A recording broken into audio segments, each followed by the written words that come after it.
It is draft month here on SNL. Landry Locker, Cody Stoots with you. Cody live from the owners' meetings, and it is officially draft month.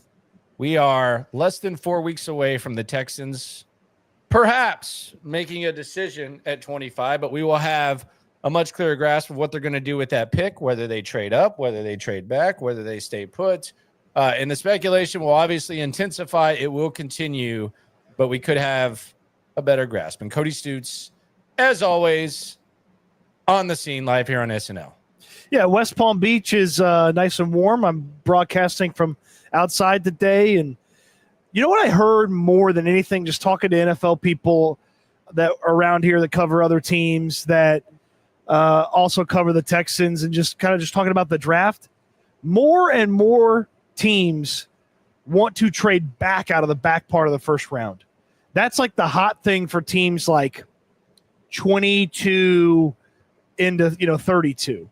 Especially, we've talked about it before, like the Vikings are the team to really watch for those teams trying to jump back into the first round, because Minnesota's got like 4 picks.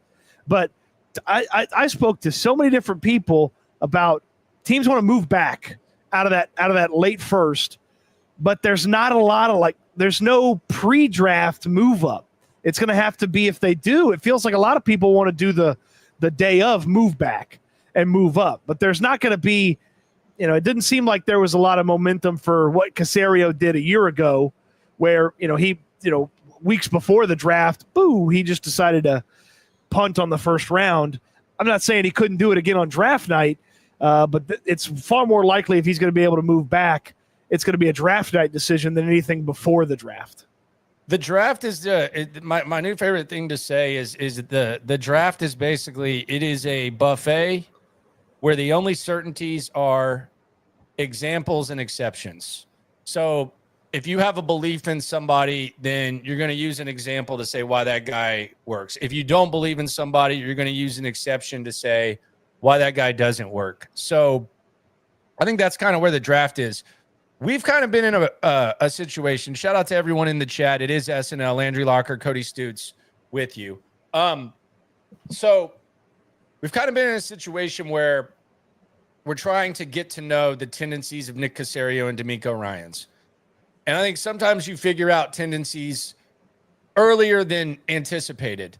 I think the one tendency that we can say based on what we've seen, and it doesn't mean it's not going to change, is the execution when it comes to acquiring and developing defense is not proportional to what we see on the offense. Like, you just look at the defensive line as an example. Look at the way that DeMeco Ryans handles things shorthanded. Look at how he's handled things when they've had maximum guys. Like it's elite, and it's not dependent on player personnel. So I think that's one tendency that I think we can feel confident in right now. Now, obviously they've changed that, and they have Nick Caley now. So there's like excitement to the uncertainty. There's excitement to the uncertainty. It's new. With Bobby Slowick, we figured out his tendencies very early too. And the inability to change, the inability to adapt is what ended Bobby Slowick's tenure. If 2 years, 3 years, 4 years from now, this tendency by Nick Caserio and DeMeco Ryans to be able to have it so unbalanced on both sides of the ball is a thing, then they might not survive like Bobby Slowick. Like, they're going to have to figure it out, or maybe you just want to be on the mediocre treadmill that Mike Tomlin's been on for a number of years. Although a decade now, it feels like. Fall in his lap. Yeah. Now, the point I'm making in this whole thing is, when it comes to the draft and it comes to trying to predict their tendencies, as it is draft month, none of these drafts have been alike, man. Like, it's so I can't tell you what these guys are going to do. I guess we could say that they're open-minded and they're willing to aggressively act out their open-minded approach. But even then, like, the first time that they had a draft in 2023, they had 2 first-round picks that year. They had 2 the next, and they had an array of picks. So they were willing to say, hey, we like both CJ and Will. We're going to trade up, and we're going to get those guys. The next year, they decided, okay, we're going to trade Stephon Diggs. We're going to be in the second round, and we're going to sit around and evaluate our guys, and we're gonna improve the secondary significantly. This kind of goes back to the defensive side of things. This is kind of leaning defense, and I'm talking about just their drafts. This one's not like those. This is a traditional draft. We have not seen the Texans with a traditional draft.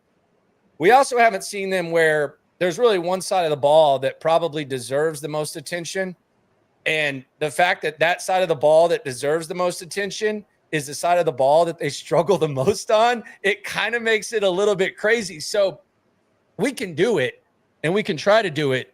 But as someone who kind of actively has tried to do that the last 2+ years with these guys, I just think this month and the celebration of draft month and what's all going to come with it, the streams and then the party and the experience and the enjoyment, it's unpredictable as hell because we've never seen anything like it. And trying to pick tendencies is not saying it's unnecessary, not saying it's a waste of time, because it's all we really have to do. But I don't know how relevant it is heading into where they are in this draft as opposed to where they were before. I do feel like you've got to apply maybe some of the rules that they've sort of established for players that they like. They like big school guys. Nick Caserio has drafted one non-Power 5, Power 4 guy, and that was Tank Dell, and UH was in a Power 4 conference shortly after that. So, that to me feels like a rule. They like guys that have played a lot. Kamari Lassiter played a lot. Kalen Bullock played a lot. Even those guys that were, super seniors or older guys, the Caserio quote from last year about Solomon Byrd, one of their late picks, like, he's a grown man. He's got a family. Like they like guys that have played a lot of football. So there's an element of that. So you're really trying to apply some of the rules and standards for the players that they have drafted and then make an estimated guess off of that. And I think when we get to, call your shot at 25, I'll kind of have a better, I think there's a couple of other things that maybe weigh in that could become rules for this offense and specifically this offensive line here in the near future. Yeah, and I think that's the best assessment that I've heard. And it's not surprising coming from you that the small school thing is like it hasn't happened. I mean, and you can go back to Caserio, like you can go back to even Caserio, because I separated Caserio's drafts before DeMeco, the 2 drafts before DeMeco, and you can take DeMeco and Caserio, you can take Caserio's drafts, and you can take what they say. Like every time they draft someone from one of these programs, what's the first thing that DeMeco and Caserio rave about? Oh, we love that he comes from a big school. It kind of prepares you for the NFL. Marcus Freeman, Coach Saban, all these guys. Kirby Smart. Oh, Kirby, yeah, he loves Kirby too. It was now that Nick Saban's gone, Kirby Smart's the best DB coach in college football. Yes, that was. It's like they love big program guys. Yes, they love big program guys, and they talk about loving big program guys. It's not just the actions; it's also the words. Like the actions speak louder than words.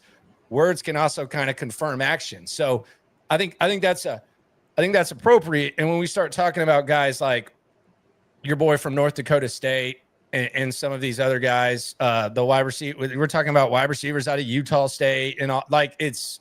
You kind of like look at it and say, okay, this would have to be a really special guy. Now, I do think it helps when you perform at the Senior Bowl. Like I do think like if that thing is, I think when you do it among other guys, I think that does kind of help. It's not a rule necessarily, but that's like a little extra for some of these guys, because last year when Nick Caserio was talking about the draft process, he mentions the Senior Bowl is the last time you do football stuff, because everything after the Senior Bowl is you do workout stuff. You work out for the combine. You're running track drills. You're doing stuff like that. He's like, that's all workouts. The Senior Bowl, you do football stuff, and then you play a game. Like these guys get out there in pads for 3 straight days and block each other, try to beat guys on pass rush, go do coverage drills, go run routes. Like they like the Senior Bowl. And if you're paying attention, and again, I think this is a smaller theme to kind of pay attention to throughout, particularly this postseason. If you're paying attention to how much DeMeco Ryans brings up the dang Philadelphia Eagles. 30% of the Eagles roster Senior Bowl guys. They got a ton of Senior Bowl guys. And a lot of those guys are their depth guys. And DeMeco Ryans has mentioned it time and time again. You got to be a deeper team. You got to be one of the deepest teams. You got to be able to handle injuries. And then he was at the Senior Bowl this year. He wasn't there last year. He was at this year on the field with the notebook, watching it, taking it in. So Senior Bowl guys get a little plus. It's not a rule like big school or big program or they like the coach. It's a little plus for some of those guys if they've been to the Senior Bowl. It is SNL, Landry Locker, Cody Stoots with you. It is draft month. We are celebrating accordingly. Cody's live at the owners' meetings. I just got done doing some manual labor. I don't want to brag, but I mean, call me Tim Allen. easy burning down. The house is still here. Easy tool, man. What? 500 pounds of stone and a bunch of rocks and a shovel and some work gloves. You made like a walking path. Is that what you made? Yeah. The problem, like it's not a problem, but it's kind of an awkward, like it's slanted, but the stones are like, it was a little bit tough, but I got it. It's good.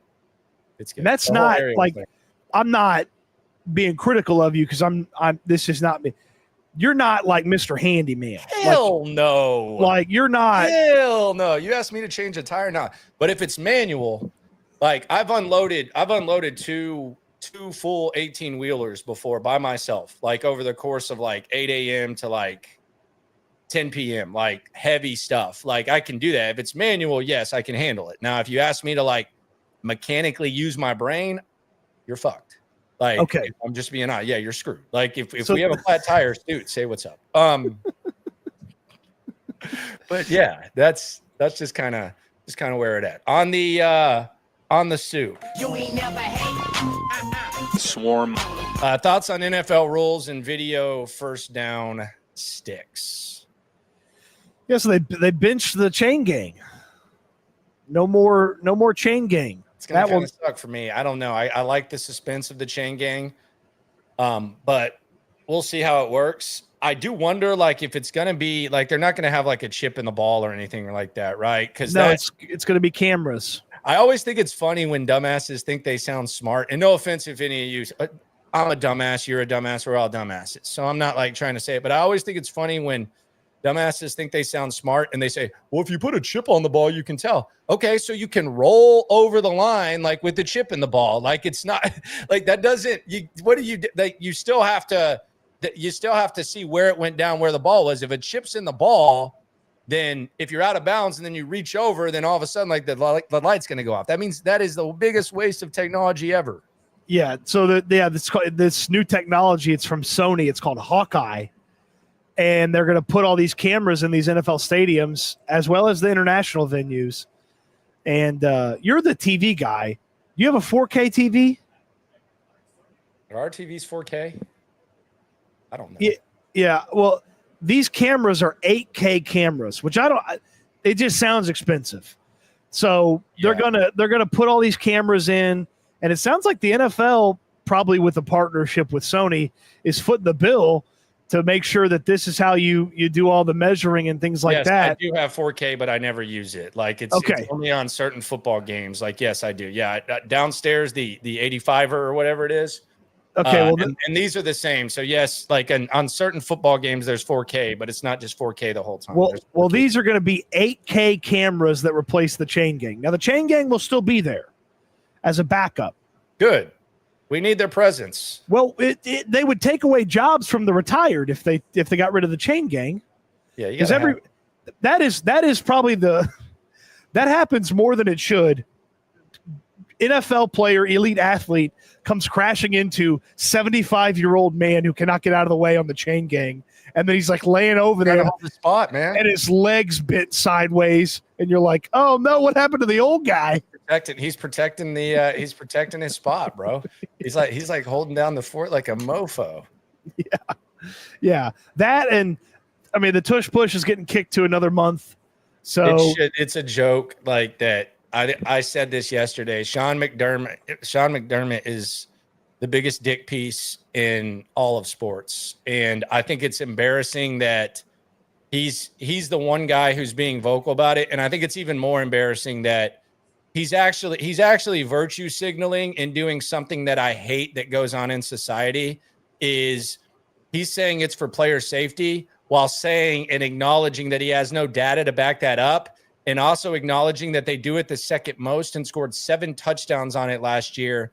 And the fact that they didn't execute it correctly was a big reason why they did not make it to the Super Bowl. So I've always, like, as a casual observer, I found myself rooting for the Buffalo Bills.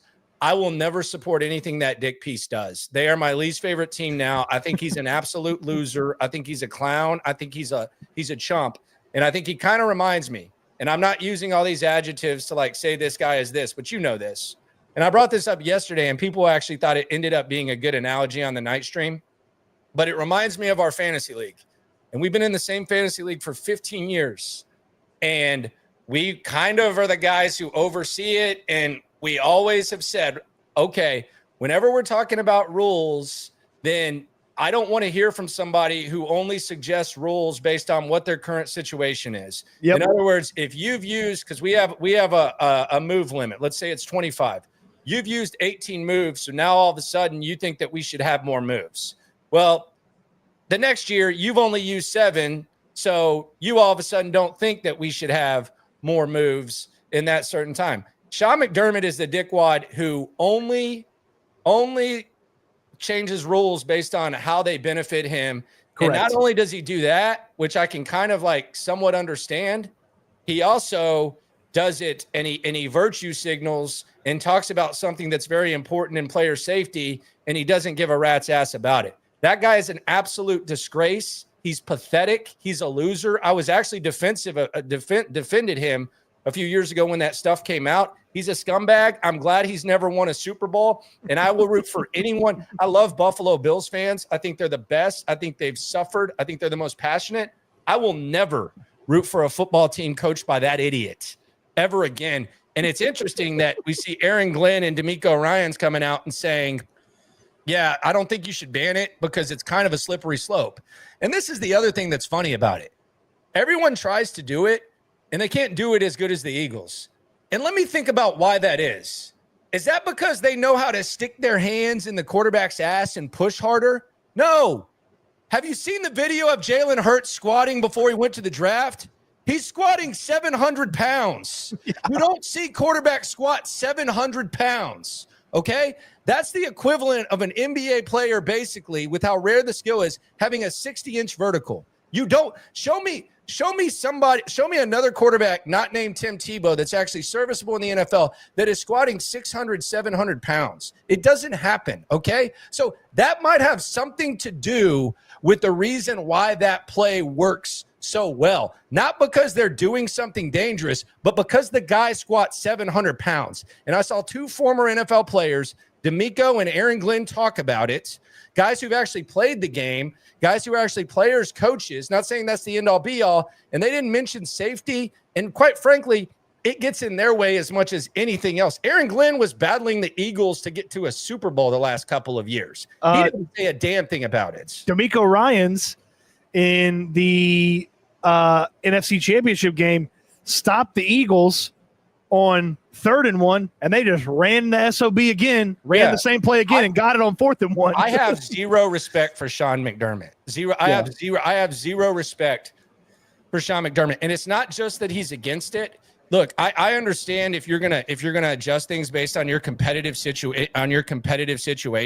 Like, I would understand if the NFL said, hey, we need to have all domes, and Sean McDermott said no because the Buffalo cold weather is an advantage. I would understand that. But when you go far enough to say player safety and then you say you have no data to accompany it, that's where you go from having a biased opinion to being a total jackass, and that's what Sean McDermott is. Rant ended. They also got rid of slime season. No more nose drag is what they called it, or something like that. Nose wipe. It is a blood gang sign. Like it's not. I So mean, I know it's I kind can't of believe I didn't know this. I mean, I can believe I didn't know this, but I had to look it up. I was looking on Urban Dictionary. I was like, why is this a big deal? Yeah, I mean, it's cool because it's been cultured, you know, kind of like the Sea Walk. Like back when we were growing up, the Sea Walk was kind of a thing, but like it's literally called the Crip Walk. Like it's a gang dance, which kind of been like, you know, people have taken it on, but this is literally like slime season, and maybe it has to do with the fact that there was just the trial with Young Thug and all that type of stuff. I don't know, but like, it's always been what it is. What old white guy in the NFL office was like, I can't believe this is what it means. We gotta get rid of this. All of them. Like, how did it show up on their radar? Like, how did they figure out that they shouldn't let the? I think that maybe the trial, maybe the Young Thug trial. I don't know, which was awesome to watch. By the way, it was hilarious. I mean, not hilarious. I mean, it was entertaining, but yeah, that's what slime season is. I have a picture with Deshaun doing it. Yeah, we did it. He didn't do it at the time, but like it was me and my old coworkers. We said, all right, we'll do slime season because he came in and did like a film session, and we're going like this. Yeah, so no violent gestures, which include or not limited to a throat slash. So no Undertaker. Simulating firing or brandishing a gun. So no finger guns. No nose wipe. And no act that is sexually suggestive or offensive. So Von Miller can't do the hip thrust? Well, I think he's allowed 2. If the third hip thrust is where he gets in trouble. Man, he thrusts those hips a little too much. It's almost like he's trying to bang an elephant the way that he thrusts the hips. Like it's one thing to do the Val Venus stance, but he looks like he's trying to impregnate an elephant the way that he thrusts it. Von Miller's thrusts are violent, dude. That's NFL free agent Von Miller. He's not back on the Bills yet. There was like I wonder where Von Miller's going to end up. Evan has a couple soups. Shout out to everyone in the chat. I hate Sean McDermott. I made that kind of clear. You ain't never hate. Swarm. Evan says, please tell me we're going wide receiver at 25. Tell him, Cody. Tell him. Well, we're gonna call a shot here in a second. Tell him. Call a shot here in a second. He's got another one, doesn't he? He says, please, Nick, wide receiver, guard tackle, then RB, please. Yeah. And at RB by the time, if it's your third pick, it's going to be thin. Colton on the soup. You ain't never hate. Swarm. McDermott gave me major Ballard vibes there. Oh, we're just he just said big words and acted like he knew what he was doing, and then actually he's not very good at his job. I think he's talking about like the rule thing. I don't know. I didn't. What Ballard's controversy, like the Deflategate or whatever? Well, yeah, he complained about Deflategate. But wasn't it? It was the old guy. They got the pass interference changed, right? Because the Patriots were too rough with the Colts in the playoffs, and then no, I thought the pass interference was because the Rams Saints where Drew Brees.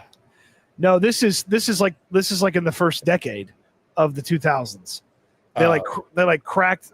It was Asante Samuel and all that. Bill Polian, Ty Law.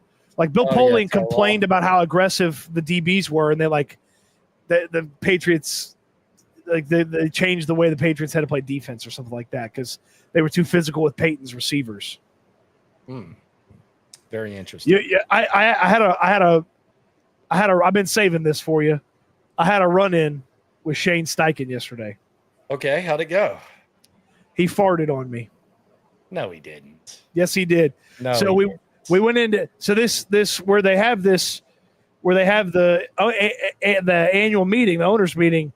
It's this old but fancy hotel. It's not near as nice as the Casa Grandview, but it is old, and the bathrooms are real small, and the bathrooms were set up in a weird way where there was 2 stalls on the left side and there was 2 stalls on the right side, but the stalls, the far stall on the left side and the near stall on the right side, they overlapped. So like when you were at that stall and the person was over there, like you're back to back almost. And Steichen's sitting there using the restroom and he just lets one fly while I'm standing right behind him. And I was like, well, come on, man. It's one thing if nobody's behind you.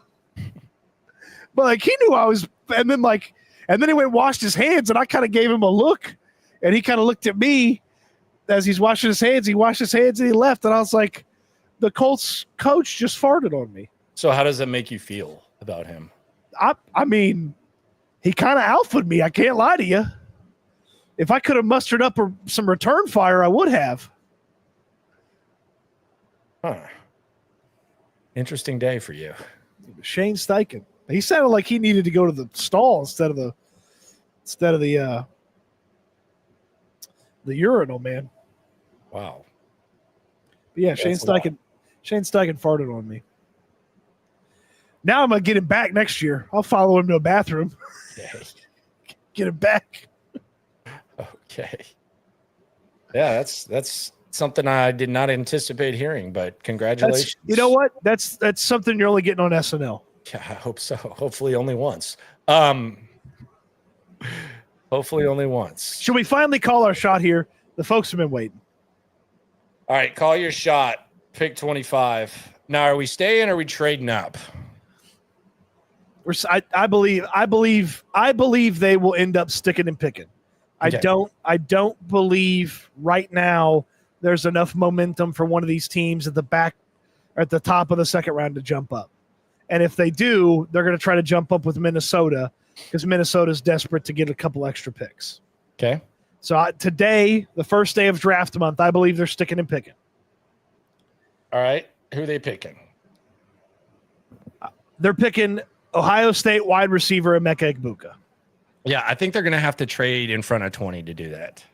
I actually just talking to people here, this wide receiver class, it is just there's a nice separation. People like Tetairoa McMillan, people like Golden, and then everybody else kind of gets put into the other category. And Egbuka's not that guy that is in that top category with those other two guys. Based on everybody that I just kind of chatted with, talked to, and the draft nicks, but he fits exactly what the Texans would want. Here's why they're not going offensive linemen at 25. I believe the guys they would really want are going to be gone. Kelvin Banks, I don't know how he's not going to go top 15. I just don't believe that the NFL's going to sit there and watch 3 years of that kid kick ass at left tackle and be his age and be his size and not draft him way before the Texans get a chance to draft him. We talked about the rules that the Texans have. That takes Gray Zabel out of the equation. They don't draft a small school guy. DeMeco Ryans talked about competition for offensive linemen, how difficult it is to go from being a guy blocking in college to trying to block grown men in the NFL. It's even harder when you don't see any of those guys in your college career. So that's why Gray Zabel's out. The other guys on the offensive line, it's a little too early for them. And Egbuka just fits them. Clean profile off the field, blocks really hard at the wide receiver spot, has all the skills at wide receiver without having sort of any elite traits. In most years, he's probably a second-round pick, but he's right what they need for that other wide receiver spot that they kind of have open. And so I believe today it's Emeka Egbuka at 25. No, I would agree, but I'm not sleeping on Green Bay or the Chargers taking him. I think it's okay, very, very possible. I would say I think they might go running back. Ooh. I think running back is an area to look at. And that's assuming that only one has gone, only Genty is gone. I would keep an eye on the running back because I think this hybrid union that has happened between Caserio and DeMeco, where Caserio kind of stepped away and kind of pushed the Patriot way to the side, let DeMeco try to duplicate what Shanahan did. And then 2 years later, they're going back to that. I think the meeting in the middle begins the valuing of running backs. And I think the question becomes, you just said what you said about wide receivers, and I think anyone who follows the draft agrees. If you can't get the wide receiver, what's the best way to kind of add an element that a wide receiver would add? And I would think it would be having multiple running backs and good running backs. And those are philosophies that the Patriots had. Nobody thought they were drafting Sony Michel in the first round. And those are philosophies that I think the Rams kind of have, although they did find Williams and they're doing their thing, but they like as many backs as possible. So I think running back is a real possibility. And I think if Ibuka and them aren't there, then you have the opportunity to get the second back. And a lot of times you fall in love with, like, they might like someone more than Genty. Like, it's very possible. Does that mean that they would, like, if Genty's there, that they would pass on him? Perhaps not, but there might be someone that they like more than Genty. And I'm looking at Omarion Hampton. I'm looking at Henderson. Those are the two guys I'm looking at. And I know some people like kind of roll their eyes at Henderson. I just think whether it's, I know that the name Jahmyr Gibbs will get brought up when they watch him, because they're going to show the highlight against Texas at the end of the second quarter. They're going to show him taken to the house. They're going to show like all this stuff. He might not be that, but there is kind of an element of that. And we didn't, to go back to it, we didn't anticipate the Lions taking Jahmyr Gibbs. Like they had Montgomery. So I think that is really the thing to keep an eye on is perhaps a running back.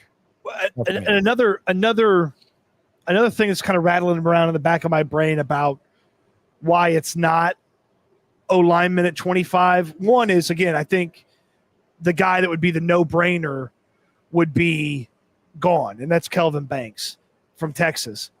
But you look at Nick Caley having been with the Rams and his previous time with New England, that's not a throw a lot of picks at the offensive line situation in either of those spots.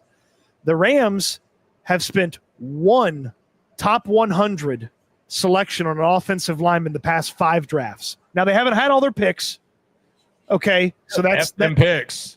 That does change things a little bit, but still, one offensive lineman in the past 5 drafts in the top 100. And then you look at what New England did: 6th rounder at right tackle, 3rd rounder at left guard, 6th rounder at center, undrafted guy at center, 4th rounder at right guard, 7th rounder at left tackle.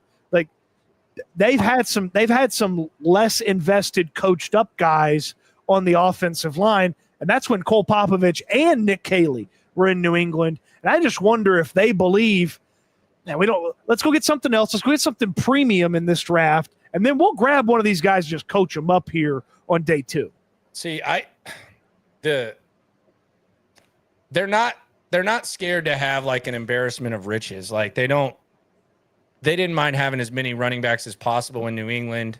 San Francisco didn't mind either. So it's kind of a meeting of the minds. And I also go back to when I was at the NFL Combine with you, and I think you were talking to you might have been talking to Henderson or Judkins or something, but I was by Omarion Hampton, and he mentions Joe Mixon 3 times, unsolicited 3 times. And I'm just finally like, hey, in the clips on X, but I'm like, hey, you mentioned a lot about Joe Mixon, and one of the bring ups was, who would you like to pair with? Mm-hmm. Like he didn't say like some scat back. Like he's the most popular comp is Joe Mixon, but the question was, who would you like to pair with? And the kid said Joe Mixon. And you hear that, and then you ask him why, and he kind of just gives you the generic what he likes about Joe Mixon, the obvious stuff that's easy to like about Joe Mixon as a player. But then you ask him, have you met with the Texans? And he says yes. So the kid is throwing out Joe Mixon's name 3 times. He's talking about who would you like to pair with. He mentions Joe Mixon again, and he says he met with the Texans. So is he pulling that out of his ass? Like, did they have some sort of vision of him pairing with Joe Mixon? Like, when he says that, it's one thing to meet with the Texans, but to mention a guy by name 3 times, say that you want to pair with him, and then say you met with the team, we tend to dismiss running back. But with where they are, I think that it just kind of opened my eyes to the possibility that the young man is saying that. Well, and this isn't, I mean, this isn't some slappy overdraft when you're talking about Amarion Hampton. This is a guy that in 2024, he'd have been the number 1 running back in the class. He'd have been the number 3 guy in 2023. He'd have been the number 1 guy in 2022. He'd have been the number 2 guy in 2021. He'd have been the number 1 guy in 2020. So like the last 5 drafts, he'd have been one of the top running backs taken, and he still is one of the top running backs taken. Just so happens, you know, a little generational run here from Ashton Genty's got him up near the top. But like you are getting, you know, we talk about it all the time. I liked 10 wide receivers in last year's draft more than the top guys in this one. I don't know if I like 10 running backs more than Amarion Hampton in the past 5 drafts. Like I probably don't. Like that's like, and you talk about it all the time. Would you rather have the top guy at this position, or would you rather have the 6th or 7th guy at another position, or the 4th or 5th guy at another position? And I mean, Hampton would be a really impressive investment. And I think some people would be like, "Oh no, what are they?" But there's linemen to get on day 2. Here is Amarion Hampton. This was the 3rd time that he mentioned Mix. What do you like about Mixon's game? You mentioned him a couple of times. Have you met with the Texans? Yeah, I like his game a lot. Just the way he plays and stuff like that. Just he's a contact. He loves contact. He can make a miss. He can really do everything. Really. Have you met with Houston?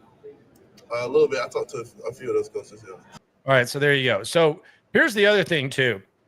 Like if we're talking about fit, and if the Texans were drafting at 15, I probably wouldn't be throwing this out there. Like it's based on where they're at. Like I would just say take one of the 3 receivers. We'll see what's popping. Like it would be. But here's the other thing about this. There's also like a dynamic that comes with whenever you draft a player, and if you don't think Amarion Hampton's going to be like a quality running back in the next 3 years, then you shouldn't want Amarion Hampton. Like I'm not sitting here telling you that. I think he will be. I think he is, and I also factor that in. But here's the other thing. Like there's a certain dynamic whenever you take someone in the first round that plays the same position as like one of your alphas or one of your guys who's already a good football player. Like we hear it all the time. Like Brett Favre didn't even help Aaron Rodgers, and you know, Chris Carter, Randy Moss, is he going to take him under his wing and do all that? And Jordan Love with Aaron Rodgers. And, you know, there's always kind of the talk about that. Like we see it all the time. Deuce McAllister, Ricky, like we can do this a lot. There's 2 things that I notice about this potential thing happening when it comes to that element. Number 1, that guy idolizes Joe Mixon. Like it's kind of obvious. He idolizes Joe Mixon. So he's not going to try to step on his toes. I think he's going to try to learn as much as he wants from him. And the other thing is Joe Mixon kind of likes idolizing young guys. It's like one of the under the radar things about Joe Mixon that I think is like one of like the most endearing things that we really don't see. And I don't pretend to be like friends with Joe Mixon or anything like that. I go do the talking, and then whatever Joe Mixon says, I take away and I leave him alone. I don't go like hang at his lot. Like there's like but he loves seeing Kamari Lassiter grow and seeing his swagger. He loves seeing Kalen Bullock. Like it's almost like he calls them like his young guys and all that type of stuff. So I don't think there would like be any drama with Joe Mixon. He almost seems like he would like this. Well, and how complimentary he had been when you asked him about Samaje Perine, who's a guy that he shared a backfield with, and how complimentary he is of other running backs. Like sometimes he's a running back. He's a running back. I mean, he loves people reinvesting in running backs, and it wasn't like now maybe people will treat us right. He was like, I love seeing guys change teams and kick ass. Yeah, like that was one of the things that he said early on in the season when it was like 6-7 weeks in the season, and 4 of the top 6 rushers were guys that had changed teams: Henry and Barkley and Jacobs, and Mixon was close to there. Like, yeah, Henry, Barkley, Jacobs. Aaron Jones. He kind of had a subtle dig at Zach Moss, if I'm being honest. But oh yeah, can't blame him. But the other thing about the like the running back thing is, dude, they need to be better in that room. Like that's the other thing. They've done nothing. Like they've done some stuff on the offensive line. They've brought in some receivers. They've literally done nothing. Like they had the exact same running back room as they did last year. They've done nothing. So are they just going to like cross their fingers and hope that in the third round there's a back there? Are they going to end up with like another Jawar Jordan type of situation where the guy's not ready to do it? Like I find it hard to believe that they're not going to do anything about this and they're not going to take this serious. So I really do think running back is something that you need to watch, and the receiver opportunity might not be there. So that's my called shot. I'm going with what do B2K and my top choice for the Texans have in common? B2K. Yes. What do B2K? Some people in the chat will get this. You're the last one that will. What do B2K and my top choice for the Texans at 25 have in common? Omarion? They're both led by Omarion, baby. Okay. Omarion, the lead singer of B2K. Come on, man. Oh, how am I supposed to know that? I had to look up what the nose thing meant. How am I supposed to know that? Oh, my I thought you were making a Hampton Inn joke. Oh God, that's coming with Stoots if that goes down. Let's be serious. I can already hold on. I gotta look up what the. Let's see. Can I recreate? How easily can I recreate the Hampton Inn logo? Oh, easy. I don't even know what the Hampton Inn logo looks like. I don't either, but I just show the chat what it looks like. Yeah. So yeah, pull this up. This will be easy. Hampton Inn look like? Be easy to read. Where is the Hampton Inn? I don't even know where Hampton Inns are. I see more Palace Inns than I do Hampton Inns. Yeah, the Hampton Inn. Inn. Yeah. I see that. Yeah, they have some nice looking ones. It'll be. It's a Hilton. Okay. I'll take that. I'll flip it into Texans colors, and it'll be good. Okay. It'll be good. See ya. Yeah. Shout out to B2K. Shout out to Omarion. I think his stepbrother's Marcus Houston, if I'm not mistaken. Don't quote me. Now, see, Brandon's on it. Hampton Inn, the end zone. That's an opportunity for the sales staff. On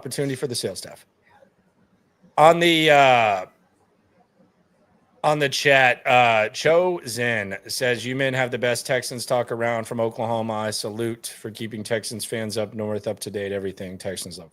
Yeah, let us know where you're listening from. Let us know where you're listening from in the chat. Rep your city. Shout out to Oklahoma. Big fan of that state. Like that, busy. I went to OSU for a semester. Little known fact. A lot of partying there. That was rough though, because that was when they didn't have the full beers. So kind of like if you were sneaking beer across, it was almost like you had like crack. I've been to Oklahoma once, and their casinos, you got to ante every hand or every roulette spin or something. I don't get it. Well, just be like every other casino. We got Colorado in the building. I guess there is some there's some reasons for it, but still. Bakersfield, California. Someone's in the bathroom at A&M. Shout out to you, my friend. Cody Stoots. Did you know what the weirdest thing that Cody Stoots did, by the way? And this was really one of his goals. Like most people go to college and their goal is like, okay, I'm going to get in student media. I'm going to get a radio show. I'm going to graduate on the dean's list. I'm going to, whatever, meet my wife. I'm going to rush a frat. His goal was to use the restroom in every single academic hall. Incorrect. It was every building on campus. Okay. Every building on campus. My bad. It was even crazier. His goal was to use the restroom at every building on campus, and he actually achieved the goal too. And it was not easy, but it was not as hard as you would believe it would be. So the ones I was most concerned about were like the really nice football building, but I ended up being in media, so that I was in there a couple different times. And then there was like some like engineering plant like on the backside of the campus. And I was like, there's no reason for me to ever be in there. And I just so happened to be back there. I think I'd interviewed somebody for like a project or something. And I just knocked on the door. Somebody was there. I was like, hey, can pop in here, use the restroom real quick? They're like, yeah, sure. All right. So there you go. Congratulations. Yeah, it was. I mean, it was not easy, but you got it done. Hard work pays off. Dream no little dreams. You got it done. There you go. So we've talked about potential Texans. We've talked about current Texans. DeMeco Ryans said something that kind of went under the radar yesterday. You wanted to bring back to the forefront. This is a guy that I think he was very missed in large part because the guys that were on the field instead of him were terrible for the most part, like as a unit, like as a entire position group. And there was a little bit of excitement around him heading into next season. I have not heard this quote. So the people in the chat, I am hearing this for the first time with you. Who are we talking about and what the hell did DeMeco say?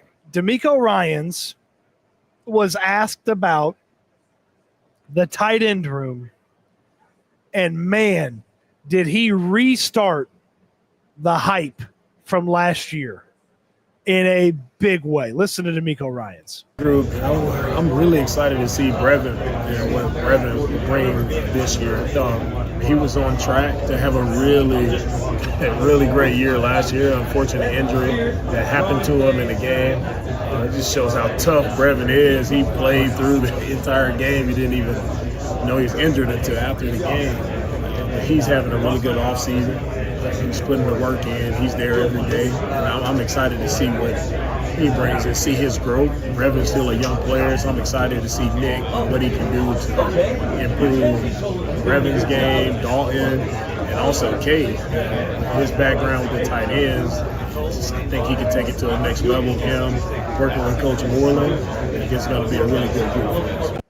Oh, wow. So it's going to be a really good group. That, by the way, that would be very encouraging because I don't know how many people feel it has to be better. It has to be better, but it's got to really be good better for us. That would be kind of, I don't want to call it a game changer, but that would be nice. Well, I mean, if Dalton Schultz just played football like he cared, that'd be a big improvement. And Brevin's health, that'd be an improvement. And you and I have high belief in Cade Stover.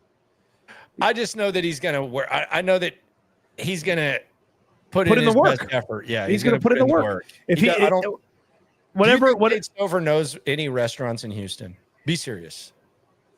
Yeah, he probably knows like one or two. Hell no. You think he just only eats at the facility, eats at home? Hell no. He's got to have gone and get him a steak or Buckeye something. podcast, and he said he knows nothing about Houston. He said he literally just goes home and to the facility. Like he's probably a little bit homesick last year, for being honest. I'm not making fun of him, but I mean, he was probably a little bit. I mean, he sounded like he was a little bit homesick from the clip I saw. Whatever he needed to improve from like a work on his body physically, I believe that's going to be there. I believe they're going to be coached up better. Kaylee should have some sort of impact on that, having his background be tight ends. But, I mean, you guys laughed at me for the Laken Tomlinson thing yesterday. If that's a hype train that I started yesterday, DeMeco Ryans went with like one of those bullet trains, and it just flew right past me with this Brevin Jordan hype. I couldn't believe it. Now, here's my thing now about the DeMeco saying that. I mean, and I know we're talking about getting to know and context clues and all that like earlier. I mean, is this just another Dameon Pierce, John Mechie type of like blah, blah, blah, blah, blah, Xavier Hutchinson, blah, blah, blah, blah, blah, Robert Woods, blah, blah, blah, blah, blah, like Dalton Schultz, X Well, to be fair, blah, blah, blah. Robert Woods did exactly what they were going to do with him, which was block. Okay. Well, all I'm saying is when DeMeco praises guys who are under the radar on offense, I'm kind of like, when in that same session or the session a few minutes later, he says what he says about Christian Harris, I get a little bit excited. But when I hear him talking about offensive guys, this is what it sounds like. Blah, blah, blah, blah, blah. We'll see how Nick Caley handles it. But as far as DeMeco Ryans hyping up guys on offense, blah, blah, blah, blah, blah. John Mechie, Dameon Pierce, blah, blah, blah, blah, blah. Sorry. That's what I hear. I mean, it felt like Can't help it. it felt like it was real with Brevin last year till he got hurt. Yeah, and I think I like Brevin, and I think Brevin, dude, by the way, he is like in shape. I don't know if they're telling him to lose weight or what, but he's lost weight, and he damn near looks like a running back, which, by the way, he was all the way till Miami. That's why sometimes he kind of surprises you with that speed. That's his background. Yep. So we'll see. We'll see how the whole thing goes. But it's always like DeMeco's always hyping up mediocre offensive players. Hey, Kenyon Green's not playing that bad. Blah, blah, blah, blah, blah. Hey, we just focus on the bad plays with Why don't Shaq you look Mason. at the good stuff? We just focus on the bad plays with Shaq Mason. He's had a good week of practice. He's starting against the Chiefs. Blah, blah, blah, blah, blah. Yeah, that's DeMeco. It's DeMeco. Like when he's talking about play, it's DeMeco. There's no O. There's no O. It's Dirk Nowitzki. Irk. I called him Irk. He used to give me shit about it. Like a little later on. Like, hey, that's what you were, brother. Like, blah blah blah blah blah. Okay, but we move on. So I'll buy Brevin Jordan stock as a productive player. But I'm doing so not because of DeMeco, because of my own choosing. So, Gotcha. Yeah, Well, he's not my stock advisor. He has the no stock impact. the stock took a little jump with that. It's No, like it's a second. Like you actually like have a pause. Like it'd be like if Nick Cayley said it, I'd be like, okay, I feel good about my purchase. When DeMeco says it, I'm like, all right, I'll stay. it's like trying to get to like DeMeco's trying to pump and dump Brevin Jordan stock. Oh no, he's gonna be good. Speaking of which, man, and I know a lot of you mofos in that chat, y'all like to give me crap, rightfully so. If you're gonna bust them, you got to get them busted every once in a while. The Quinteriano train was kind of a bit, okay? But I got to tell you, Cody, I'm broke right now. I have no money in the account. Because I have invested all of my life savings, all of my money, all of my assets in Christian Harris stock. I am buying. It was cheap. It was a penny stock. Last year, this same stock cost you almost $100 a share. It was penny stock this year. Very low, very like lower expectations, but still just as high of a ceiling. I have gone all in. All of my chips are in the middle. Everybody at the casino is looking at me. What is this reckless son of a bitch doing here? Are you sure that he needs another 2 cranberry vodkas or whatever? All my chips are in the table. I have bought for pennies on the dollar Christian Harris stock. It's purchased. Didn't buy it as much last year. I was intrigued, but now it's purchased. Christian Harris stock, buy low, sell high. It has been bought very low, and I am all in on Christian Harris having a good season. All in. Landry picked up the phone on the cold call. The guy on the other end's like, the name of the player is Christian Harris. He's a cutting-edge, high-end bounce-back candidate at linebacker. And I have in my possession information that makes me believe he could be a starter and impact player next year. Now, our analysis saw him running says stadiums yesterday. He was doing full-out vertical jumps. You will not believe the size of those arms now. And by the way, afterwards, I saw him eating a salad. He is ready to go. Christian Harris is Aerotine International from Wolf of Wall Street. Trading right now at 10 cents a share. Your profit on a mere $6,000 investment could be upwards of $60,000. It was talking about this, and it was like it's like he can't stay healthy. Yes, he can't. That's why the stock price is low. Well, like you can't necessarily like depend on him. Okay, I get it. That's when you buy stocks. But DeMeco Ryans hasn't changed the way he talked about him. I don't think he's become like a worse football player. I just don't think he was 100% ready last year, and it was kind of uncomfortable for him. There's still a chance he gets hurt. Like there's still a very good chance that he gets hurt. But there's also a situation where like it's almost like this set up perfectly with Christian Harris. Like if you told me, okay, no matter what, the Texans are they're going to lose in the divisional round just like they did last year. So that's going to happen. But Christian Harris is going to have a breakout season. That's cool. But if you told me that they were going to lose in the divisional round and Christian Harris was going to have the season he had last year, I would almost rather have this. There's no talk of an extension. He's so motivated right now that it's put up or shut up. It's not year 3 trying to get an extension. This is his opportunity. Now, I think he's talented enough to where even if he gets hurt again, someone's going to kick the tires on him and someone's going to try to figure some stuff out. But you always talk about contract years, and you've talked about contract year Schultz. And I know there's a 3rd year on the contract, but this is basically a contract year for him. This is like survive in the league type stuff for Christian Harris. And he's doing it with a coach who loves him. Like DeMeco, the way that DeMeco is with players, tell me if I'm wrong. It almost feels like Christian Harris was probably one of his 5 favorite guys last year.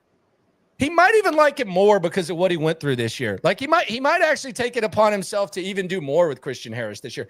And there's depth. So if he gets hurt, you have the insurance policy. I'm buying the stock. It's bought. I broke. In this market, Landry never asks his clients to judge him on his winners. He just asks you to judge him on his losers. Yes. Because there are so few. Yes. Christian Harris. Let's go. Aerotine international linebacker. Christian Harris. I'm in. You're out? Oh, no, I'm in too. I bought some as well. I bought some just in case. Just a little bit. You sprinkled a little bit. I did. Well, maybe a little. I mean, I had the bounce back from my offensive line portfolio. Okay. Yeah. I had the bounce back from that. And, I reinvested heavily in Laken Tomlinson, so. Yeah, the Quiteriano kind of hurt me a little bit, probably a little bit too much of an investment, but, I didn't go all in on it. But, yeah, it's fine. Yeah. Kind of got screwed by the 3 wide receivers, 2 of them getting hurt, but it happens. Yeah. But I'm in on this Christian Harris thing. I mean, well, how could you not? How could you not? Really, I say that, and I'd say that like kind of joking, but also at the same time, it was literally just injury last year. Like DeMeco Ryans said, he's hurt. It took longer. He never got into a rhythm.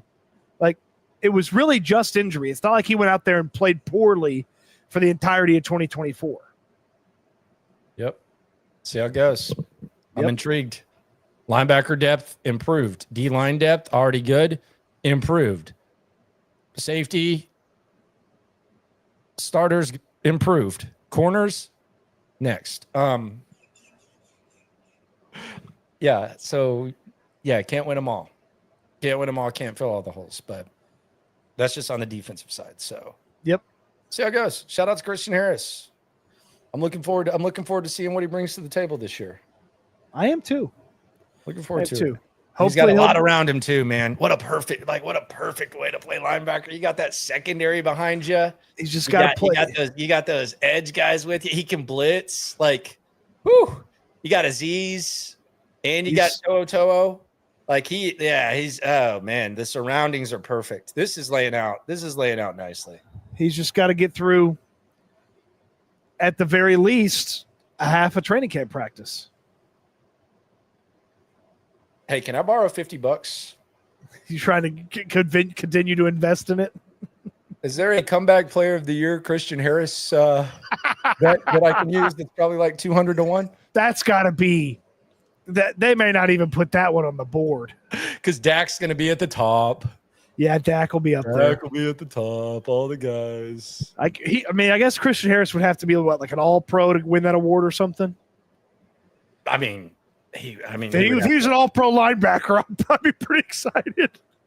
Yeah, it would be extreme. That would be Aerotine International getting those military contracts. Yeah, that would be extreme. Oh man. So Cal and Hannah spoke. We'll react in depth to what Cal and Hannah had to say tomorrow. Yep. They're just kind of cruising. They're not. I don't think they're on like the. Are they on the clout tour still, or are they just still kind of chilling? I think they're pretty focused on making sure this stadium thing turns out the right way. So I think there's a lot of work ahead for them on that. Okay, yeah. So they're focused. Yeah, they were doing a lot before. Yeah, and now that it's in good hands, you don't need to. There's not much damage control, so I think they can just handle their business and do what they got to do. Say less, do their thing. So we'll react to what they had to say. They did say something pretty interesting. They think the Texans are in a better spot. I'll discuss that tonight on the stream. I do have a proposal for a topic tomorrow. This is not going to be the main topic, but this is a proposal. It's motivated by you, the chat. I notice anytime we mention one guy's name, it is a AK-47 of hate. And you know who the guy is. Like, let's just be honest. Like, he's the most hated Houston Texan that there is. There's not a close second at this point. It's very obvious who I'm talking about. Who am I talking about, Cody? I don't know. Dalton Schultz. Oh yeah, okay. It's Dalton Schultz. Like Yeah. there are not very many Dalton Schultz truthers left. Here's my question for tomorrow. How does Schultz get forgiven? How do we forgive Dalton Schultz? I'm going to be in the airport tomorrow. I was going to say, if I'm in my hotel room and they got a Bible, I'll do a preacher thing. How does Dalton Schultz get saved? He's so hated, How does dude. Dalton Schultz exorcise the demons? You know, I feel good about this. We're over here doing this, and I like what we do, but we're not as good at this as what 98.5 the Sports Hub is at what they do, and they're 5 tables down from us. Yeah, and I'm just like, I'm glad they're done, so they don't have to hear me in the background doing a Jim Carrey impression. So when WEI was when WEI was what they are, we were by them at Super Bowl Radio Row, and it was just like, man, these guys, God, I mean, they just think we suck. But then there was like the Radio Row fight. Oh, that kind of got y'all some street cred. They had me on, and I was like, yeah, it was Minahan. Yeah, and it was like the biggest. It was Callahan and Minahan when they were there. So it was kind of, yeah, that's kind of radio nerdy stuff nobody cares about. Back to the soup. You ain't never hate. Swarm. Jacob says, draft question. Do you think McMillan is the next Des Bryant? And if so, what is the over-under on how many times his mama will be slapped with a ball cap? What? Why are we putting Des Bryant on Tetararo McMillan? So I would say no. McMillan's taller. He's not as explosive. He doesn't have the same type of question marks. So I would say like their personalities are nothing alike. I did see the Des rules though. Like he said they never existed. I literally saw the picture. Like I saw the paper. Like, so they did exist. Dez's mom was wild, man. She was a wild lady. But Des was a wild guy too. But no, I do not. First of all, I don't think he's as good.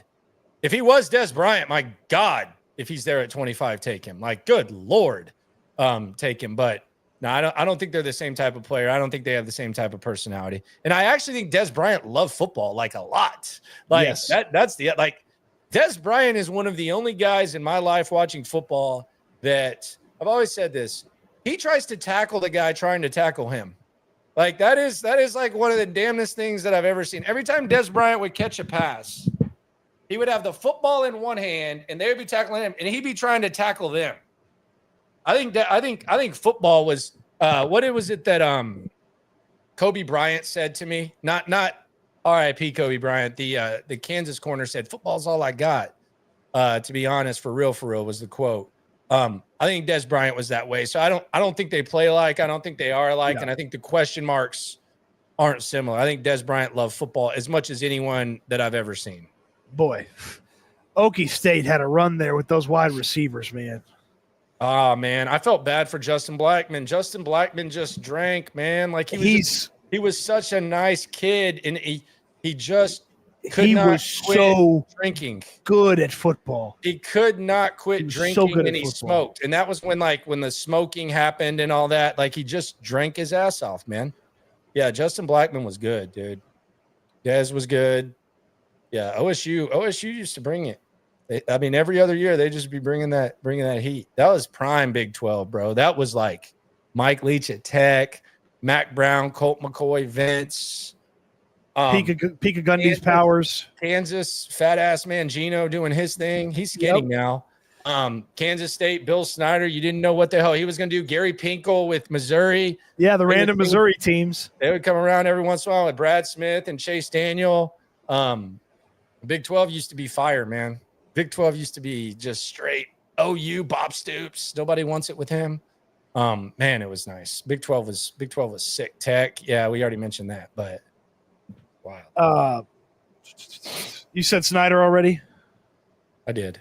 Okay. Yeah. That's, I mean, woo. What a setup that was. Blackman, man. I wonder where he is. I don't want to know. Yeah, probably not. I'm not following up on him this summer. Yeah. Shout out to Justin Blackman. We have respect for you, sir. Yeah. If they had like less harsh sentences for the booze these days and the weed. marijuana, then yep. Shout out to him. He started out on fire though. He was awesome. Touchdowns. He was doing his thing. It just kind of fell off. Shout out to him. Shout out to everyone here. Cody Stoots at the owners meetings. Yep, I'm Landry Locker, aka the handiest man in town. Yeah, right. You need a new stone walkway. Call Landry. Hey, give me a call. We'll holler. Anyway, appreciate y'all for coming through. Subscribe, like, ride along. Always remember, when it comes to this Texan stuff, we're all in it together. Eat good, sleep good, be good. We'll talk Texans again soon. Thanks for watching, everybody. Why'd you look to your right? Do you not want to say your trademark? What are you embarrassed of? Who were you trying to sneak that under? You didn't even say it the right way. What was that? I said the same way all the time. Who were you looking at? Like, you didn't. I'm not looking at anybody. So you don't stand on your trademark? That was real whispery. I am trying to see if my Uber's here because I got to get to the train station. Just say it like you actually believe it and actually mean it, like you do when you're not in a. You tent. forget to do it half the time, dumbass. No, we do it every time. Just say it like you mean it, Cody. Like, come on, man. Don't be embarrassed. Eat good, sleep good, be good, and we'll talk Texans again soon. The stickers are ready. The stickers will be here later this week. There you go. Thank you.